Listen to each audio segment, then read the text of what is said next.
Big pass நேர்களுக்கு வணக்கம். So third ப்ரோமோவில் Amit Bhargav அவரோட ஸ்டைலில் அழகாக ரோஸ்ட் பண்ணியிருக்காரு.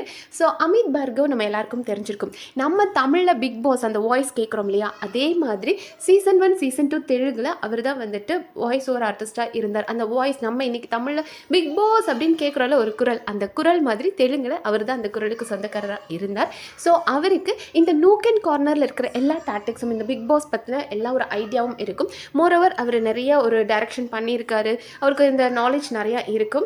ஆனாலும் உள்ள இந்த மனுஷன் என்ன பண்ணுவார் அப்படின்னு பார்க்க ரொம்ப ஆர்வமாக இருக்குது. அண்ட் அவரோட ஸ்டைலில் எல்லாரும் ரிவ்யூ பண்ண சொல்லியிருப்பாங்க அப்படின்னு நினைக்கிறேன். ஸோ அவர் வந்து கனியை ஃபஸ்ட்டு ரிவ்யூ கொடுக்கும்போது நீங்கள் வந்து ஒரு அரசியல்வாதி மாதிரி, இப்போ நம்ம ஊர்லேயே அரசியல்வாதிகள் எத்தனையோ பேர் இருக்காங்க, நம்மளும் லூசுத்தனமாக அவங்களுக்கு ஓட்டு போட்டு நாம தான் வந்து ஒன்றுமே இல்லாதவங்களாக போயிட்டுருக்கோமே தவிர அவனுக்கு பெருசாக வளர்ந்துக்கிட்டே இருக்காங்க.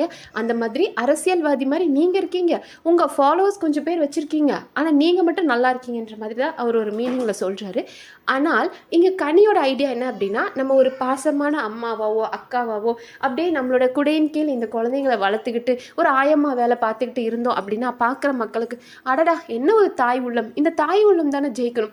நம்ம தேர்ட் சீசனில் சாண்டி மாஸ்டர் சீசன் நம்ம எல்லாருக்கும் பார்த்துருப்போம். ஒரு ஃப்ரெண்ட்ஷிப் ஜோனில் எல்லாரையும் கவர்ந்த ஒரு சீசன் அது. ஸோ அந்த மாதிரி நாமளும் மக்கள் மனசாக கவர்ந்துடலாம் அப்படின்ற மாதிரி நம்ம ரொம்ப பாசிட்டிவிட்டியாகவே போயிடலாம். வெளியே பேரும் நமக்கு கிடையாது, அட் த சேம் டைம் நம்மளோட கேமும் ஸ்ட்ராங்கராக இருக்கும். நம்மக்கிட்ட மெஜாரிட்டி ஆஃப் த பீப்புள் இருப்பாங்கன்னு ஒரு கேம் விளையாடுறாங்க. ஆப்வியஸாக அவங்க கேம் விளையாடுறாங்க, ஆனால் அவங்கள வச்சு பயங்கரமாக அந்த வீட்டில் கேம் விளையாடுறது, அந்த அன்பு கேங் வச்சு தங்களை காப்பாற்றிக்கிற 2 பேர் பார்த்தீங்கன்னா ரம்யா அண்ட் எஃப்ஜேவை சொல்லலாம். ஏன்னா எஃப்ஜே கிட்ட என்ன ஸ்டஃப் இருக்குது, பீட் பாக்ஸ் அப்படின்னு முன்னாடி யாராவது ஒருத்தர் இருந்தால் காரி துப்புவான் போல இருக்குது, அந்த மாதிரி ஒன்றுமோ பண்ணுறான். ஓகே, அது அவனோட டேலண்ட்டாக இருக்கலாம். வேறு என்ன அந்த வீட்டில் அவன் பண்ணியிருக்கான், டாஸ்க்குன்னு என்ன பெருசாக பண்ணியிருக்கான், சண்டை போட்டிருக்கான், மற்றவங்கள சொல்லுவான் சாப்பிட்டு தூங்குறீங்க அப்படின்னு. ஆனால் அந்த வீட்டில் பல நேரம் தூங்கிக்கிட்டே இருக்க ஒரு ஆள் அப்படின்னா அது எஃப்ஜே தான். வேற சண்டை போட தெரியும், வேற என்ன பண்ணியிருக்கான், அன்பு கேங்கில் இருக்கிறதுனால அவன் ஒரு பெரிய ஆளுன்ற மாதிரி சீன் போட்டுட்ருக்கான். அண்ட் ரம்யா அவனோட ரியாலிட்டியை மறைச்சி ஒரு மாஸ்க் போட்டு நான் ரொம்ப நல்லவ, மம்மி அண்ணா சபரி அண்ணா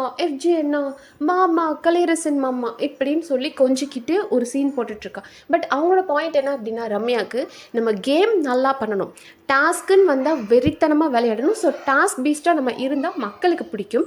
மற்றபடி நம்மளோட ரியாலிட்டியை காமிச்சு அவங்கள சொல்கிறாங்க எனக்கு கோபம் வந்தால் கெட்ட வார்த்தை அப்படி நான் பேசுவேன், நான் வேற ஒரு வேர்ல்டில் இருந்து இந்த வேர்ல்டுக்கு வந்த மாதிரி இருக்குன்றாங்க. ஸோ அவங்களுக்குள்ள எல்லாமே இருக்குது, ஆனால் அதெல்லாம் கண்ட்ரோல் பண்ணி அவங்க வந்து ஒரு பர்ஃபெக்டான பர்சன் மாதிரி காமிச்சிக்க ட்ரை பண்ணிட்டு இருக்காங்க. ஸோ ரம்யா எஃப்ஜே எல்லாம் கன்னி சபரியை யூஸ் பண்ணி அவங்க ட்ராவல் ஆகிட்டு இருக்காங்கன்றதான் உண்மை. அண்ட் அடுத்ததான் வந்துட்டு இவரை கேட்டார் வினோத்தை, உங்களை வந்து அவர் தகுதி இல்லைன்னு சொன்னார்னா உங்கள் தகுதியை நீங்கள் நிரூபித்து காமிக்கணும்.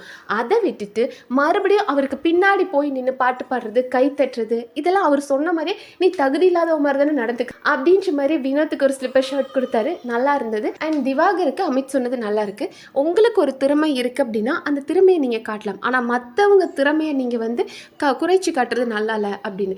ஏன்னா அவர் எல்லாரையுமே அப்படி தான் சொல்லுவார். அவருக்கு பிடிச்சவங்க அப்படின்னா பாரு ரொம்ப ஃபேமானவங்க, கனியை விட பாரு ஃபேம் அப்படின்னு சொல்லுவார். தனக்கு பிடிக்காத எஃப்ஜேவாக இருந்தால் ஐயோ பாரு அவெல்லாம் சும்மா பாரு, அவன் இல்லாததை ஓவராக எக்ஸாஜரேட் பண்ணி சொல்லிட்டு இருக்கான் அப்படின்வார். ஸோ தன்னோட திறமை மேலே நம்பிக்கை இருக்க ஒருத்தர் அடுத்தவன் திறமையை கொச்சப்படுத்தி காட்டுறது நல்லா இல்லை அப்படின்ற மாதிரி அவருக்கு தேவையான அட்வைஸை அமித் சொல்லியிருக்காரு. பட் வியானா விஷயத்தில் தான் எனக்கு கொஞ்சம் முரண்பாடு இருக்குது. என்னன்னா அவர் சொன்னார் இல்லையா, அவங்களால ஒருத்தர் முறைச்சா கூட தாங்க முடியாது அழுதுருவாங்க அப்படின்னு. வியானா அந்தளவுக்கு ஒரு வீக்கரான பர்சனாக எனக்கு தெரியல. அவங்க ஒவ்வொரு தடவை பிரவீன் கூட பிரச்சனை வரும்போது ஆன் ஸ்பாட்டில் பேசியிருக்காங்க. மற்றவங்கள மாதிரி பின்னாடி போய் ஏய் பாத்தியா அவன் கேப்டன் ஆனதோ எப்படி பேசுகிறான் பாத்தியா அப்படின்லாம் அவங்க எங்கேயுமே கேட்டதில்லை. பிரவீன் தன்னை முறைக்கிறாரா, என்ன பிரவீன் என்ன மட்டும் முறைக்கிறீங்க, நான் என்ன தப்பு பண்ணேன் அப்படின்னு. அது எந்த டைம் அந்த பிரச்சனை வந்துச்சு அப்படின்னா, சூப்பர் டிலக்ஸ் வீட்டுக்காரங்க வந்து அந்த லாக்கர் ரூம்லேருந்து திங்ஸ்லாம் எடுத்துகிட்டு வந்தாங்களே, அதை வந்து இவங்க ஸ்ப்ளிட் பண்ணி வச்சுட்ருப்பாங்க பிக் பாஸ் வீட்டுக்காரங்க. அப்போ அந்த டைம் தான் வந்துட்டு எதை வைக்கலாம் அப்படின்ற ஒரு கன்ஃபியூஷன் போயிட்டு இருந்தது. பிரவீன் முறைச்சார். ஆனால் அப்போவே வந்து இவங்க கேட்டாங்க, என்ன மட்டும் எதுக்கு முறைக்கிறீங்க, எல்லாரும் தானே பண்ணாங்க, என்ன பார்த்தையே முறைச்சிட்டு இருக்கீங்க அப்படின்னு கேட்டிருக்காங்க. கிச்சன் டீமில் என்ன பிரச்சனை வருது அப்படின்னாலும் அவர்கிட்ட போய் அட்ரஸ் பண்ணுவாங்க. ஆனால் பிரவீன் அவங்கள மாக் பண்ணுற மாதிரி அவங்களோட அந்த டோன் இருக்குது, அவங்களோட பாடி லாங்குவேஜ் இதெல்லாம் பண்ணி காமிச்சு மாக் பண்ணால் பிரவீன் அஸ் அ கேப்டனாக இருந்துக்கிட்டு நீங்கள் பண்ணுறது சரியில்லை அப்படின்னு ஆன் ஸ்பாட் பேசியிருக்காங்க. அழுகலை, ஓகே மேபி அழுதுருந்தா கூட ஆன் ஸ்பாட் அவங்க கிட்ட கேட்டுட்டு தானே போயிருக்காங்க. அவங்க போய் மற்றவங்கள மாதிரி அதை வந்து ஒரு கம்ப்ளைண்டாக வேற நேரம் ஒருத்தர்கிட்ட பேசி தன்னோட கோழைத்தனத்தை காட்டுனதே கிடையாது. அந்த இடத்துல தனக்கு தப்புன்னு தோணுச்சுன்னா, பிரவீன் நீங்கள் ஒரு கேப்டனாக இருந்துட்டு இதெல்லாம் பிஹேவ் பண்ணுறது தப்பாக இருக்குது அப்படின்னு பேசியிருக்காங்க. அதை தான் அவங்களும் உடனே அவங்க ரெஜிஸ்டர் பண்ணுறாங்க வியானா. இல்லை நான் அழவே இல்லையே அப்படின் போது, எனக்கு பார்த்த வியானா நீங்கள் அக்செப்ட் பண்ணதுனால நான் பார்த்தது சொல்லணும் தானே அப்படின்னாரு. சார் நீங்கள் ஏதோ ஒரு பாயிண்ட்டை தப்பாக பார்த்துட்டு வந்திருக்கீங்களா, வியானா கொஞ்சம் ஸ்ட்ராங்காக இருக்காங்க, அவங்கள அடிப்போம் அப்படின்றக்காக டார்கெட் பண்ணுறாரான்னு தெரியல. அண்ட் நிறைய பேர் கமெண்ட் பண்ணுறது என்னால் பார்க்க முடியுது. லைக் வியானா கிரிஞ்சாக இருக்காங்க, ரொம்ப ஃபேக்காக இருக்குது அவங்களோட டாக், அவங்களோட அந்த டோன்லாம் ரொம்ப ஃபேக்காக தெரியுது அப்படின்றாங்க. எனக்கு தெரியலைங்க. ஏன்னா வியானாவை நான் இப்போ தான் பார்க்குறேன். வியானா இப்படி தான் பேசுவாங்கன்றதை நான் அப்படி தான் எனக்கு என்னோட புரிதலில் எடுத்துக்கிட்டேன். மேபி நீங்கள் ரொம்ப பழகினவங்களா இருந்திருக்கலாம் போல இருக்குது. வியானா வந்து எப்போ எப்படி பேசுவாங்க, தன் ஃப்ரெண்ட்ஸ் கூட பேசும்போது எப்படி இருப்பாங்க, வந்து ஒருத்தர்கிட்ட தேர்ட் பர்சன் கிட்ட பேசும்போது எப்படி இருப்பாங்க, ஒருத்தர் பாராட்டும் போது அவங்க எந்த மாதிரி சிரிப்பாங்க, அப்படியெல்லாம் உங்களுக்கு தெரியும்னு நினைக்கிறேன். அதனால தான் வியானா பண்ணுற சின்ன சின்ன விஷயங்கள் கூட நீங்கள் அதை ரொம்ப பெருசு பண்ணி அந்த பொண்ணு ஃபேக்காக இருக்குன்னு சொல்கிறீங்களான்னு தெரியல. இப்போது நம்ம 6th சீசனில் ஷிவின் இருந்தாங்க. ஓகே, சிவன் எப்படிப்பட்ட ஒரு பர்சன்னா, பயங்கரமாக அடல்ட் கண்டென்ட் பேசுவாங்க, 18+ ஜோக்ஸ் கேஷுவலாக பேசுவாங்க, கெட்ட வார்த்தைகள் பேசுவாங்க. அண்ட் அவங்களோட ட்ரெஸ்ஸிங் பார்த்தோம் அப்படின்னா பயங்கரமாக க்ளீவேஜ் ஷோ பண்ணுவாங்க. அந்த ஸ்கின் ஷோ அப்படின்றத சிவன் ஜாஸ்தியாக பண்ணிட்டு தான் இருந்தாங்க.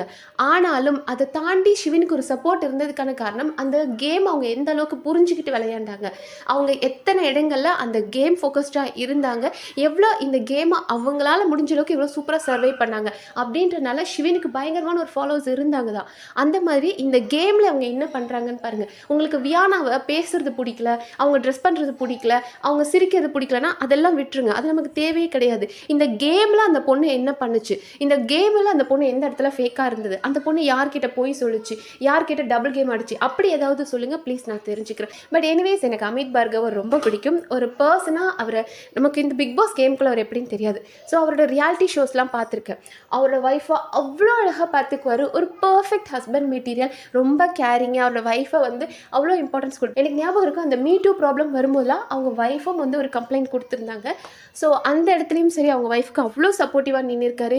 அவங்க ஒய்ஃப் இப்போ பாரு, அவங்க ஒய்ஃப் ஒரு மாதிரி சைல்டிஷாக பிஹேவ் பண்ணுவாங்க, பட் இவர் அவங்கள குழந்த மாதிரி அந்த ஒரு சின்ன சின்ன அவங்க விஷயம் பண்ணுறதை கூட அழகாக ரசித்து பேசுகிற ஒரு நல்ல ஒரு பர்ஃபெக்ட் ஹஸ்பண்ட் மெட்டீரியல். அண்ட் அதே மாதிரி எப்பயோ ஒரு பழைய வீடியோ ஒன்று பார்த்துருக்கேன், அவரோட குழந்தை ஒரு மாதிரி ஹைப்பர் ஆக்டிவாக இருக்கும்.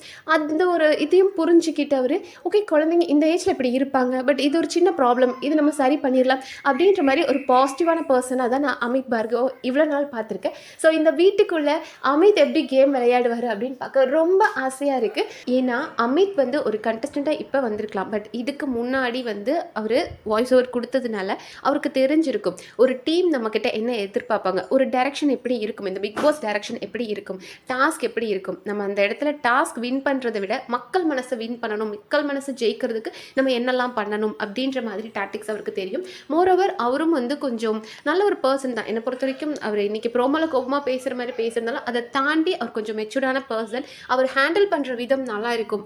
இப்போ பிரச்சனை எடுத்துக்கிட்டோம் அப்படின்னா ரொம்ப போல்டாக இருக்கார். தன்னை எந்த அளவுக்கு போல்டாக ப்ரெசென்ட் பண்ணிக்கிறானோ அந்த அளவுக்கு அவன் உள்ளுக்குள்ளே வீக்கராக இருப்பான், பட் வெளியே அவனை வந்து அந்த மாதிரி ப்ரொஜெக்ட் பண்ணிக்குவான். பட் அமித் ஒரு மாதிரி சைலண்டாக சூப்பராக கேம் விளையாடுவார் அப்படின்னு நினைக்கிறேன்.